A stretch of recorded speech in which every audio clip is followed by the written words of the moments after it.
Good morning, Cathedral. One more time. Good morning, Cathedral. Thank you.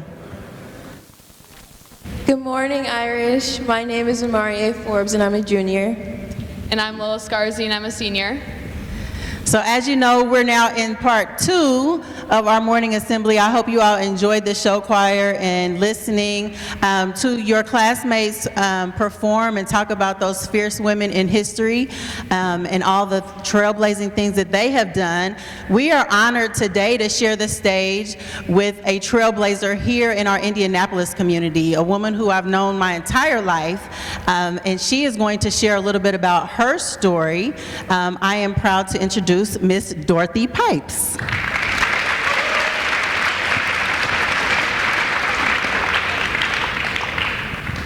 Good morning.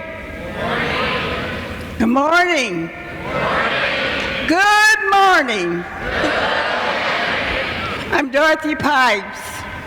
I'm 89, no I'm not, I'm 99 years old.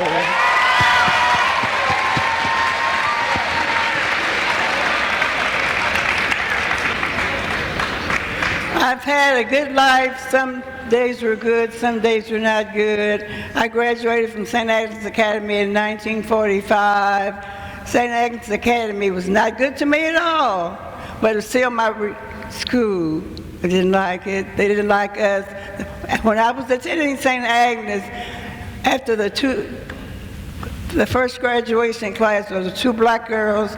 We were the only 2 blacks left for 3 years until the next group of freshmen came in. But we were not welcome. They didn't like us. And they didn't like us because they didn't know us. And then we didn't like them because we didn't know them. This was our first venture with whites. This was their first venture with coloreds. We weren't Negroes then. We weren't blacks. We were coloreds. All different colors, and it was not pleasant. St. Agnes didn't have a gym like this, so we had to put our gym suits on at St. Andrews and walk across 13th Street to Cathedral High School to do our gym classes there. Somehow or another, like these boys would do crazy things, you know. They made holes, and we found out, and the nuns found out, all the while we were taking gym, they were peeping at us through the holes that they had made, see what they could see. They really saw nothing until the brothers found out and gave them suspended it for 2 or 3 days. But that was fun for them. They got free time off. So that's my experience with St. Agnes. I learned a lot. They learned a lot from me, and I learned a lot from them. We had good experiences and bad experiences. And all the experiences I had, the good and the bad, it helped me grow to be the person that I am today. I don't care what color you are today, I accept you. When I know you and find out who you are, who you really are, and I don't like you, I don't want to be your friend, but I like you. God says love everybody. I didn't like my kids half the time. I had 5 kids. Half the time I didn't like them, but I had to love them because God said love everybody. So there we are. So that's my St. Agnes days. I did graduate in 1945. I had one good experience at St. Agnes. May I tell that? Yes, ma'am. The juniors entertain the seniors once a year, every other year.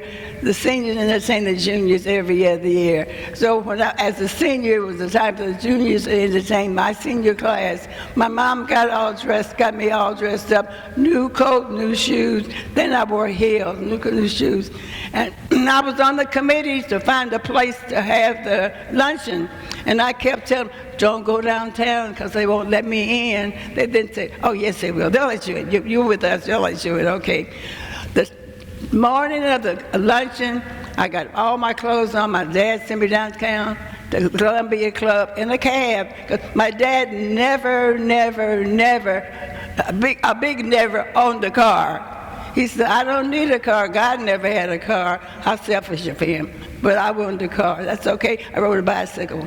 Anyway, when we got downtown to the St. Catherine's Affair, this young man at the door, who do you call him? I don't know who he was. Anyway, he says, well, you look awful nice, where you going? And he was a black person as well. I'm going to the St. Agnes, St. Catherine today. He says, I'm sorry, miss, I can't let you go. We don't serve blacks here. And I'm saying, well, I've got to go, it's my class. He says, I can't let you up, we don't serve blacks here. Can you get a ride home? My father doesn't have a car, and he looked at me as if he didn't believe me, but my father never owned a car. And that was okay, I was used to not having an automobile. So, can your mother pick you up? She can't drive. So I live as far as downtown where the Columbia Club is located now, as where the Wishart Hospital is now. So I had to walk from the Columbia Club distance to the Wishart Hospital distance to get back home. But before I got back home, while I was standing waiting, trying to figure out what am I going to do, I know I'm looking good, I got new clothes on. Here comes this young priest in the door, and he said, my, you look awfully good today, young lady, where you going? Didn't even know who he was. And I said, I'm going to St. Catherine's Day. The juniors are entertaining the seniors this morning. And he says, why are you down here? I said, they don't serve blacks. He said, they will today. And this young man at the counter, he said, sir, I cannot, and he didn't have his collar on. I can't let you in. He says, because we don't do blacks. He says, you will today, and she's going to be my guest. So we had no more conversation. We walked upstairs to the banquet, and I had a good time. So that was Bishop Ritter. It's the first time I've been, and as well as he presided over our 1945 graduation. So to me, that was a fantastic experience. I'll never forget it. He was such a pleasant person, and he made me feel so good. 12 feet tall if necessary, but it was a fantastic day for me. Hopefully this will help you. You don't have to know a person to like them, and even some of the people that you like, you don't even know. And some people that you don't know, you don't like because you don't know them. So don't take me for what I look like. Watch me do some of the things I do and listen to me. Everything I tell you, it happened. Some are good, some are bad. I sat at the counters when we couldn't eat at the counters and waited for them. We sat there sometimes for 10 hours in one spot waiting to be weighed on. And when the time came to change positions, this group would leave and another group would come and sit. But things are better now, I hope. We don't have to sit at the counter anymore. We can walk up to the counter and we can eat at the counter. Mm-hmm. Okay. I think Amariya has a question. You have a question? Hearing these experiences, how did you overcome racism and build relationships with your classmates? I didn't hear that. Hearing these experiences, how did you overcome racism and build relationships with your classmates? With my classmates, you have to know, you have to talk to them, know them. When I was in grade school, I got expelled once a week. Every year, once a week. I actually got expelled. She would say, Dorothy, go to the cloakroom, get your books, and go home. But I knew I couldn't go home because my mom was there. She didn't work, and she would beat me to death. Or she wouldn't hit me. She would say, you're going back to school. I can't go. They won't let me until you take me back to school. So they would take me back, and I had to wait all day. I sat on the nuns' steps until my dad would come and pick me up, and he'd walk me back home. Once a week, I got expelled for what? Talking too much. My mom would always tell me, say what you feel as long as it's the truth. If it's not true, don't say it. It may hurt you not to say something, but don't say it. You don't want to hurt anybody's feelings. You don't want them to hurt your feelings. But God, I wanted to hurt people's feelings so bad. I just didn't know what to do. I said, I want to hurt her feelings or his feelings or their feelings because they were mean to me. And that's how you learn. They teach you how to be mean. We teach you how to be mean to each other. Before you say, I don't like this person, find out who they are. I had 5 kids. I didn't like my kids half the time, but I loved them because they were not good. I know you had many experiences, work experiences, when you were a teenager. Can you tell us a little bit about your time working for Madam Walker? Yes, I can. Madam Walker, you know, she was the first black millionaire. I understand, I don't know who millionaires are. She's the first black millionaire.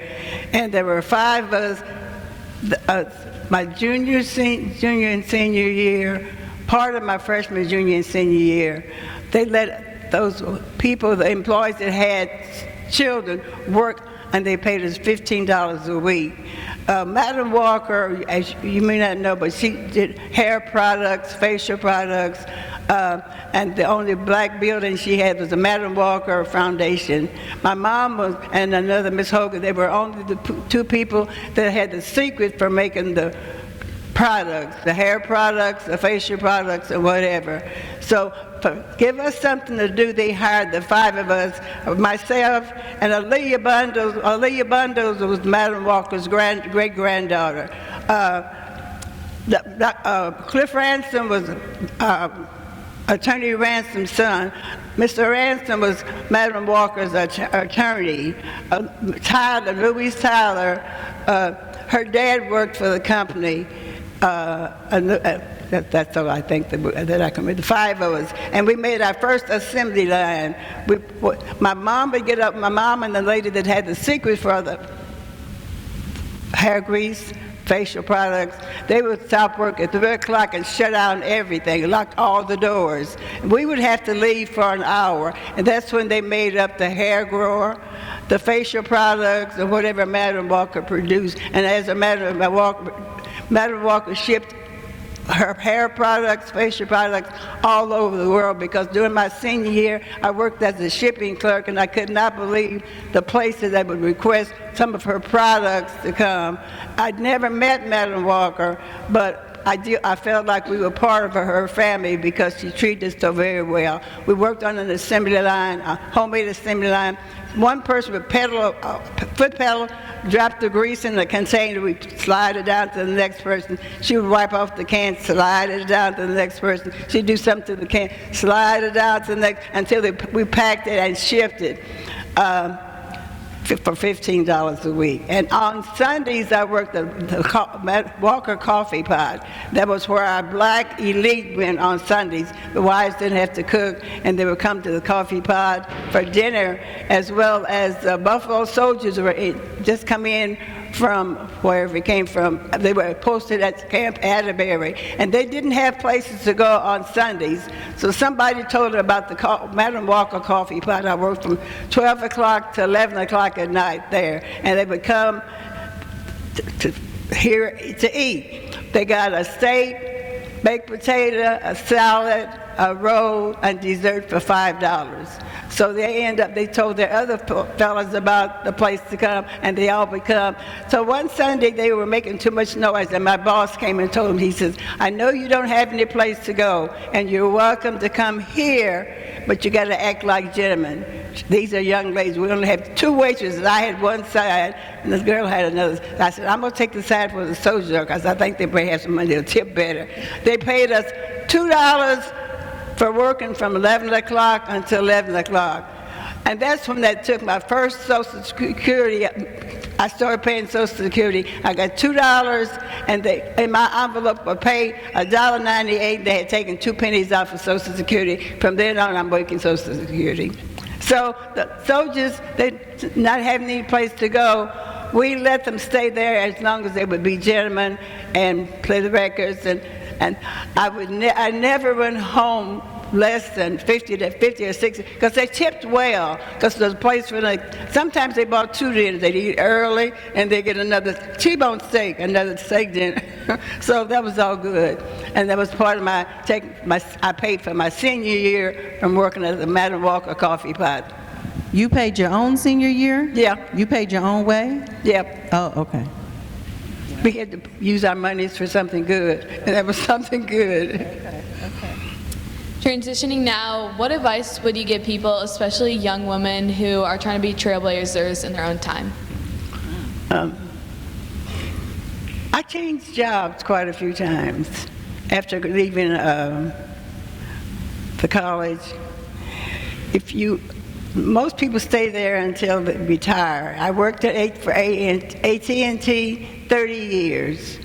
I worked, when Lazarus came to Indianapolis from Ohio, I worked 15 years there, evenings and weekends. When they changed over Arlington High School and Dr. Jackie Greenwood was the principal there. I was her secretary for 22 years. We started the same day, and we left the same day. So, you know, you just have to learn to like people and not be a judge. We're not judges. If you don't like them, don't like them. We can't make you like somebody. You have to love them. But don't, I don't know how to really phrase this, I don't like this person. You don't know if you like them or not.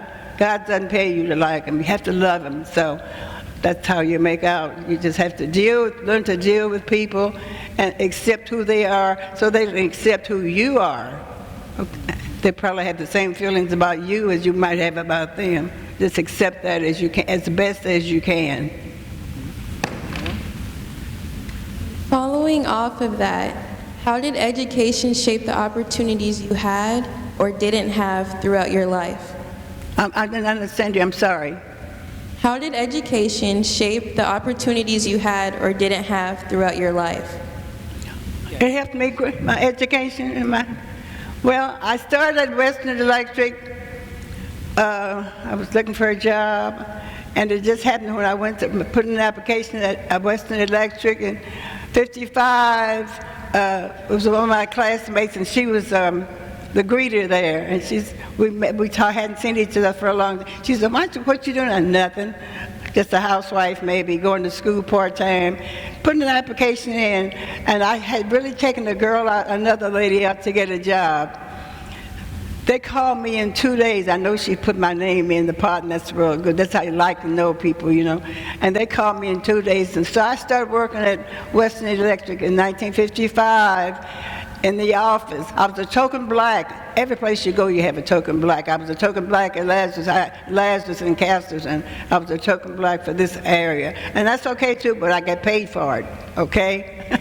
So anyway, I passed out checks on Fridays, and when I found out how much money they were making on Fridays, some of the checks were like $1,200, $1,100, and I'm still making $300 and some dollars, and maybe not that much a week. And I told my supervisor, I want to go out there. How do you get out there? And he said, oh, you don't want to go out there. It's dirty. It's dirty. It's a dirty job. You can't dress. In the office, you had to dress up. Out there, you could wear what you wanted to wear. And I wanted to wear what I wanted to wear because I didn't have that many clothes. It took him 6 months to release me. He just held on to me. Well, if you're a good worker, they want to hold on to you. He didn't have to train somebody else. So I started working in the plant at Western Electric.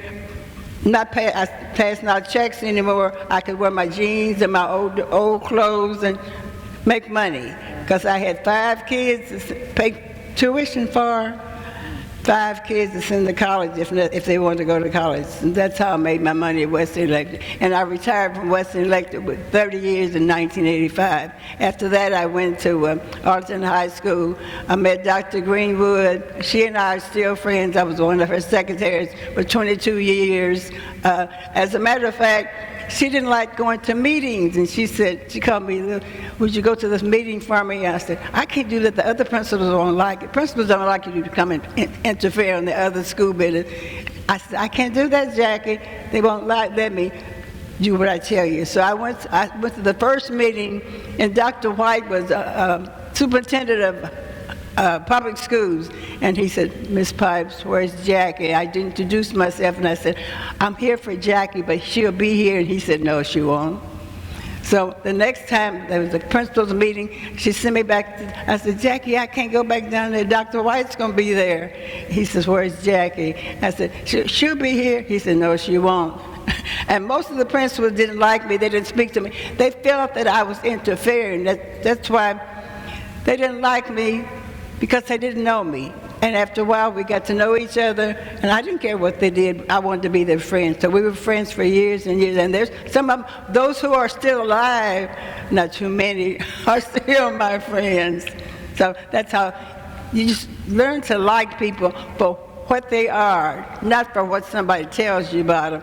They don't know why they don't like them. They just don't like them because they don't like that dress they had on yesterday. But learn to like people, and then you'll love them.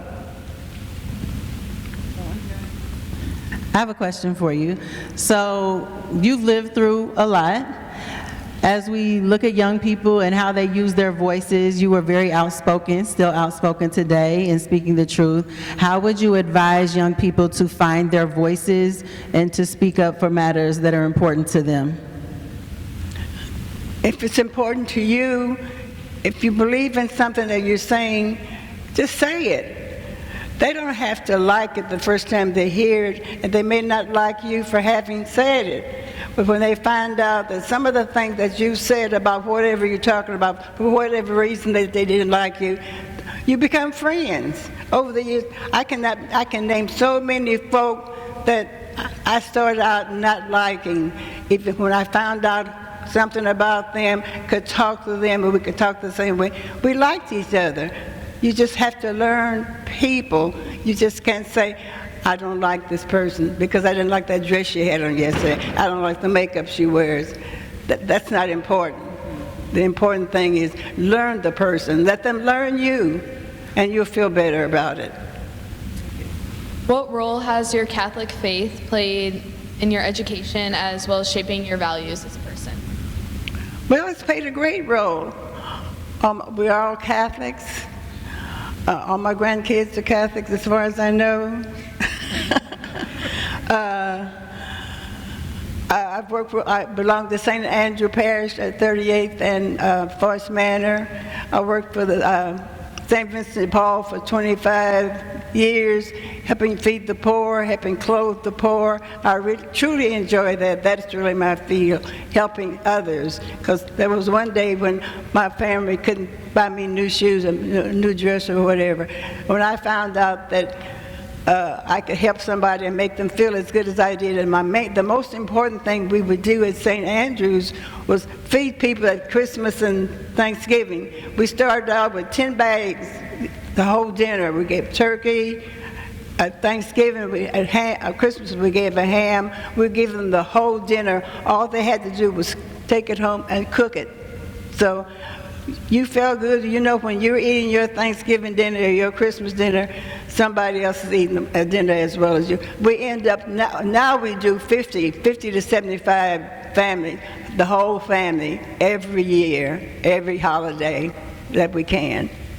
It's just that you just have to, don't make an opinion of somebody when you first see them. You may not like them. A lot of people I saw when I first met, I didn't like them. They probably didn't like me either because I do talk a lot and I say what I feel. I don't lie, but you might not like what I'm going to say. But I have to say it. My mom told me, say what you feel, but tell the truth. Yeah. That's it.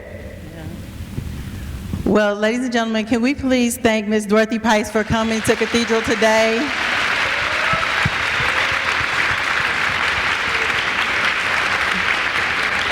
She has so many words of wisdom that we can take with us. I want to remind us to take time to listen to our elders, to listen to the stories that they have to tell and the experiences that they have had that have shaped who they are and have paved the pathways that we now walk freely, and to hold those close to us.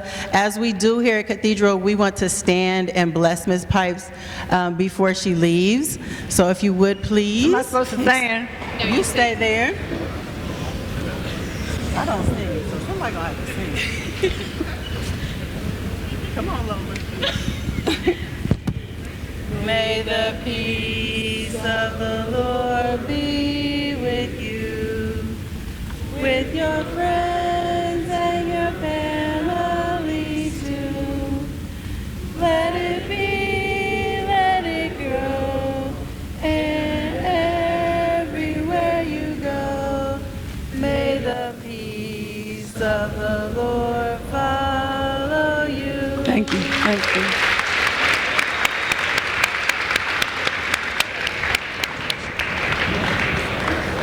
Anywhere.